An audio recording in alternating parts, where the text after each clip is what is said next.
ሰላም ኢትዮጵያን ቶዴ ቤተሰቦች በ2016 በጀት ዓመት ከ1.6 ቢሊዮን ብር በላይ የበጀት ድልድል ተፈጽሟል ተባለ። በሌላ ዜና የኢትዮጵያ ባንክ ዘርፉ ለውጭ ባለሀብቶች ክፍት መሆኑም ተነግሯል። በዝርዝር የምንመለከታቸው ጉዳዮች ናቸው። በተያያዘ ዜና እንደ አውሮፓውያን አቆጣጠር በ2024 ብሔራዊ ባንክ 10.5 ቢሊዮን ብር ኪሳራ እንደገጠመው በገለልተኛ ኦዲት መረጋገጡም ተነግሯል። በዝርዝር የምንመለከታቸው ጉዳዮች ናቸው።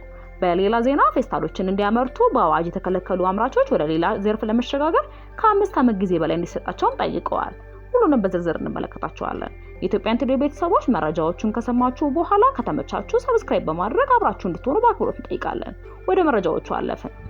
በ2016 በጀት ዓመት ከ1.6 ቢሊዮን ብር በላይ የበጀት ድልድል ተፈጽሟል ተባለ። በ2016 በጀት ዓመት በተደረገ ኦዲት በርካታ የመንግስት መስሪያ ቤቶች ለተለያዩ የሂሳብ ኮዶች ከተደለደላቸው በጀት በላይ ወጪ ማድረጋቸው ተጋልጧል። በአጠቃላይ ብር ከ1 ቢሊዮን 628 ሚሊዮን ብር በላይ የበጀት ድልድል ተፈጽሞ መገኘቱም ታውቋል።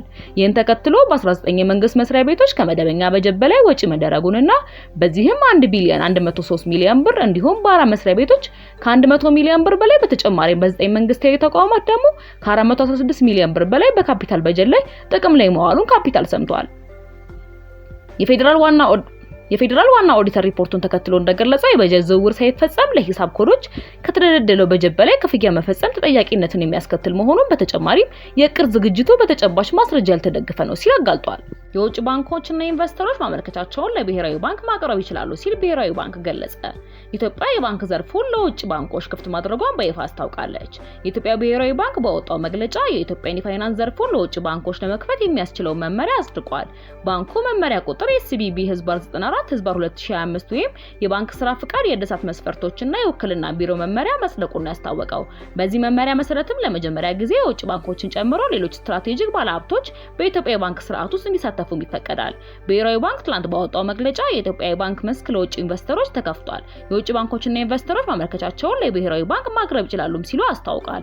እንዲሁም በኢትዮጵያ የመጀመሪያው ስራ የሚጀምረው ባንክ ኬንያ ኮሜርሻል ባንክ ወይም KCB መሆኑም ተነግሯል። ፌስታሎችን እንዳያመርቱ በአዋጅ የተከለከሉ አምራቾች ወደ ሌላ ለመሸጋገር ከ5 ዓመታት በላይ ጊዜ እንዲሰጣቸው ጠየቁ።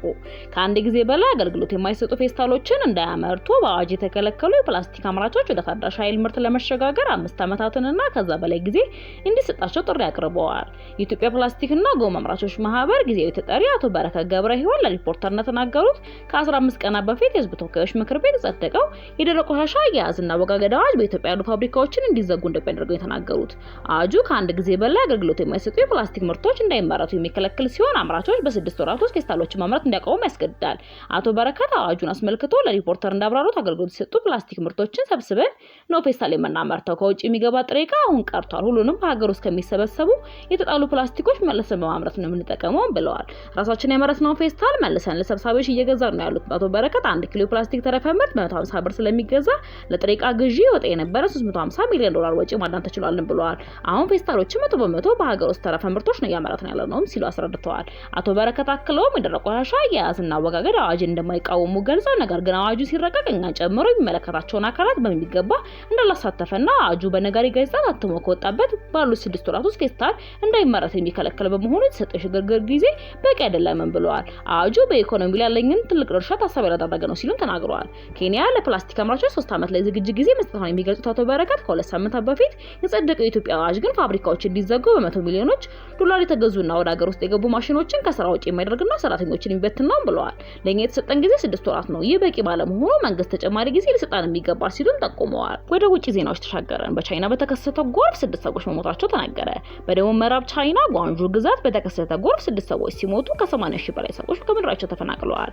በቻይና ጓንግሲ የሚገኘው ትልቁ ወንዝ ከፍታውን ጨምሮ ተራራማ ወደ ሆኑት ከተሞችና መንደሮች በመፍሰሱ ከወንዝ በላይ ያሉ አካባቢዎች የጎርፍ መጥለቅለቅ ያጋጠማቸው።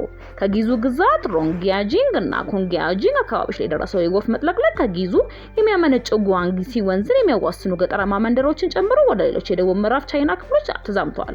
ካለፈው ሳምንት ጀምሮ በነበረው ዝናብ በተከሰተ ጎርፍ በ10 ሺዎች የሚቆጠሩ ሰዎች በሁናን ግዛት ነዋሪ የሆኑ ሰዎች ወደ አዋሳኝ አካባቢዎች መሄዳቸው የቻይና መንግስት መገናኛ ብዙሃን ጠቅሶ አልጀዚራ ዘግቧል። በጋዛ የሟቾች ቁጥር 74000 መድረሱን ሪፖርት አመላክቷል። ይህ አሃዝ የጋዛ ሚኒስቴር ካወጣው 40650 በ40% እንደሚበልጥ ተገልጿል። የጋዛ የሞት ዳሰሳ በእስራኤልና ሐማስ ጦርነት የደረሰውን ጉዳት ይፋ አድርጓል። ጦርነቱ ከተጀመረበት ኦክቶበር 7 2023 እስከ ጃንዋሪ 2025 ድረስ ብቻ 75000 ፍልስጤማውያን መገደላቸውን አንድ ሪፖርት አመላክቷል። በግፍ ከተገደሉት 56.2% እናቶች፣ ህጻናትና አቅመ ደካሞችም እንደሚገኙበት ተገልጿል። ከጦርነቱ በኋላ ከተወለዱ 357 ህጻናት አራቱ እንደሚሞቱ በሪፖርተር ተመላክቷል። 8540 በሚሆኑ ከጦርነት ውጭ በተከሰተ ሞት ነው ህይወታቸው ያለፈው። ምክንያቶቹም ረሃብ፣ ህመም፣ የጤና አገልግሎት እጥረትና ሌሎችም እንደሚገኙበት ተገልጿል። በዚህ ጥናት ከ7 ዩኒቨርሲቲና ተቋማት የተወጣጣ ዓለም አቀፍ የምሁራን ቡድን ተሳትፎበታል። ቡድኑ የጋዛ የጤና ሚኒስቴር በየጊዜው የሚያወጣው ሪፖርት የተጋነነ አለመሆኑን አረጋግጧል። ቡድኑ በጋዛ የሚኖሩ 2000 ፍልስጤማውያንን የፊት ቃለ መጠይቅ አድርጓልም ተብሏል። አድማጮች ሰብስክራይብ አላደረጋችሁ ሰብስክራይብ ማድረጋችሁን እያስታወስናችሁ ወደ መጨረሻው የውጭ ዘገባ እናልፋለን። በኬንያ በተካሄደ የተቃውሞ ሰልፍ 16 ሰዎች ሲሞቱ በመቶዎች የሚቆጠሩ ቆሰሉ። በኬንያ መንግስትን በመቃወም በተደረጉ ሰልፎች ቢያንስ 16 ሰዎች መሞታቸውን አምነስቲ ኢንተርናሽናል እና የኬንያ ብሔራዊ የሰብአዊ መብት ኮሚሽን አስታወቁ። ትናንት ረቡዕ ሰኔ 18 በተቀሰቀሰው ተቃውሞ ሰልፍ ተቃዋሚዎች ፖሊስና ጋዜጠኞችን ጨምሮ 400 ሰዎች ቆስለዋል።